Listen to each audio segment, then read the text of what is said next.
Good evening, folks. I'd like to introduce Senator Molly Donahue from Lane County, representing State Senate District 37. We've endorsed Molly twice over the last 4 years. First, when she first ran for State Senate back in 2022. Then, of course, she ran for Lane County Supervisor 2 years ago. So without further ado, Senator Donahue, I'm going to let you have the floor for next 5 or 6 minutes to talk about yourself and your campaign. Excellent. Well, thank you. I can't see everybody, but I'm glad to be able to speak to everybody. So anyway, I am Molly Donahue. I am in Marion, Iowa. I was born and raised just 3 blocks from where my house is. So I'm rooted in the community. I ran for State House in 16 and lost, and ran again and won in 18. So I was in the State House for 4 years before I ran for the Senate. And that is when they redistrict everything. And so we had some people who were all joined together in House seats, and I chose to run for the Senate at that point, since Liz Mathis had stepped away to run for Congress. Anyway, so I have been a senator here for the area for the last 4 years, and my main areas at the Capitol are workforce. So I know I used to call it labor, but they've changed the name of it because they are not huge on labor, but it's the Workforce Committee. I'm the ranking member on that. I'm also the ranking member on the Health and Human Services budget. I am on the education budget. I'm on appropriations. I'm on the rules and regs. A few other things. Anyway, I'm also an assistant leader with the Senate. So I work with Janice and a couple other people pretty closely, trying to make sure that we all are in the same kind of talking points. And ultimately, our goal here is to make sure that everything that we do has to do with making sure life is better for the people in our areas, more affordable. We need childcare. We need better public funding for public schools. We need to have better wages. Number one, because we cannot pay for our gas and our groceries and our housing if we don't have better jobs. So those are the things that I really kind of stick to on what I work on here in the district, what I work on at the Capitol.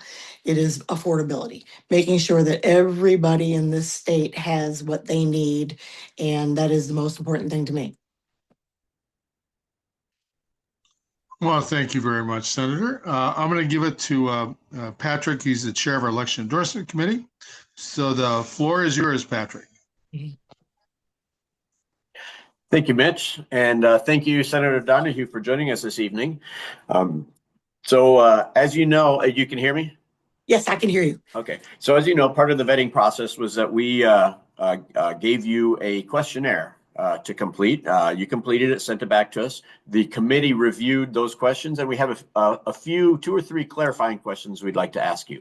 So education question number 1 asked if public secondary education should be free to students, and if yes, what limitations, if any, should apply. In your answer, you indicated your support for free community college and trade schools while supporting a 75 to 25% state to student pay model for public 4-year colleges. So please tell us now what the difference is for you between 2-year and 4-year colleges, other than 2 additional years of study, that warrants this disparity in treatment for students opting for the 4-year route. Honestly, I was looking at it more on the respect that we have flipped what college costs today. When I went to school, it was a 75-25 split, but I paid the 25. And the state paid the 75. Today, the state is paying the 20, that maybe not even 20% at this point of those public college costs. And the students are coming out with the 80+% costs, and salaries haven't increased. They've been stagnant for years. So that is, it's just not feasible for most people to be able to afford those payments today because of their salaries not going up as high as the college tuition has. And the reason why I said that is because we are at a point right now in our state where we're in a deficit, right? So it would not be possible right this minute to be free. Should it be someday? Sure.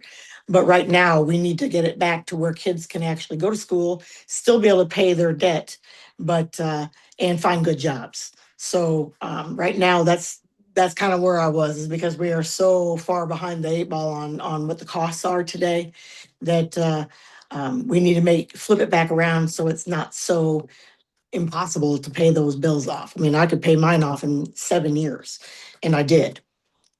Today, we're looking at, some people are taking all the way till they're in their 60s to get their college payments taken care of. So that's where I am on that. I doesn't mean that I would never go with 4-year for free. I'm just saying that right now the state can't handle it. Okay, so how would you feel about the first 2 years being free, like community colleges, and then a 75-25? Actually, we started out working on that a couple of years ago, and I don't know what happened, but even the Republicans were for that, and it stopped.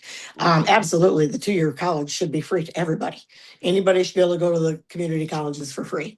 Right, I'm talking about the first 2 years of a 4-year Oh, college. okay. Yeah, they still, yeah, those 2 years should be free. The first 2 years should be free. Somebody froze here. You hear me now? Hey, I can hear you. Okay, good. Second question is the environment question number 1, which asked what Iowa can do to harness the potential of the green economy to bring high-paying jobs to Iowa. So you answered that, among other things, we should keep the focus on jobs and invest in wind, solar, and next-generation energy like battery storage and green hydrogen. In light of the current lack of tax incentives, please now elaborate on what Iowa can do today to improve our status specifically in wind and solar energy. Well, today we could be making sure that we have those tax incentives for homeowners, that they continue on so they can put solar at their house. I know that many people have utilized that in the past, and I know that they've been cut off. So that no longer is available, and it makes it pretty expensive for people to be able to do. So I would make sure that we have those tax incentives for homeowners to be able to do that. I would also make sure that it wasn't just homeowners, maybe it's the condo or associations, apartment associations should be able to do that as well, to make sure that they can lower the cost for people to live in those homes. Whether it be solar and wind really isn't feasible in town, but if they're out in the country doing what they're, living on the farms or in the rural area, they should be able to utilize those wind. And I know they have smaller turbines now that you put on your house. I don't think they're probably widely available here in the United States yet. I know they are in Europe, but I would make sure that we were pushing those kinds of things so that we can harness those energies and lower costs, and also obviously help the environment. Okay. Mitch, how are we doing on time? Well, we're actually okay. I mean, one short question with a short answer should be appropriate if you'd like. Okay. So one more question? Yeah, so, but short question with short answer. Patrick, did you get that? Patrick, maybe he's froze up there. We might have lost him. Well, let's do this. I'll take over from here. We'll Okay. actually do Patrick, I hear you now. Patrick? All right. So environment question number 2 asks what the legislature should do to reduce water, air, and land pollution. Okay. Was he done with his question? Because he's frozen. Okay, let me, Molly, I'll take it back in, but we won't throw it back to Patrick this time. But so let's close it up. So let's get a minute for yourself to any final thoughts you would like to say about yourself or your campaign. Then I'll take it a minute or two to close it up at the end. All right. Well, I'll answer the first part of Patrick's question before I do that. And that is that we need to make sure that we are, we should not be a voluntary state for farmers to decide whether or not they're going to utilize the technologies that we know are available to lower some of those nitrates and things that are affecting our environment. And as far as the glyphosate and Bayer company, we should also be looking at far different things to use for that, because Europe doesn't use that.